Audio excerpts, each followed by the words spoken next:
शासकीय महारानी लक्ष्मीबाई स्कूल की कक्षा 9वीं की छात्राओं को आज औद्योगिक भ्रमण कार्यक्रम के अंतर्गत मुख्य डाकघर का भ्रमण कराया गया, जहां छात्राओं को डाकघर में होने वाले कार्यों की जानकारी प्रदान की गई।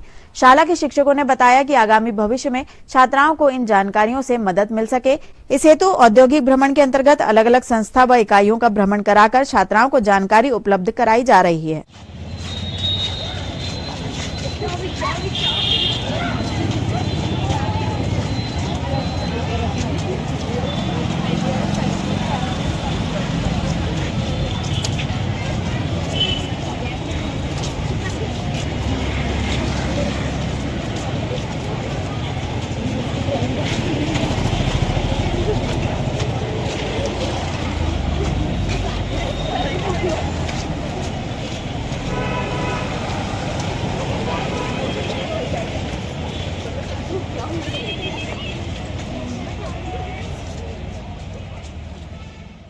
ये अपनी क्लास 9 के बच्चे हैं जो पोस्ट ऑफिस जा रहे हैं। वहाँ पर किस तरह से कार्य होते हैं, चेक लाभ होते हैं, वो सब व्यू करेंगे और थोड़ी छिंदवाड़ा से न्यूज़ SCP भारत से संजय पहाड़ी की रिपोर्ट।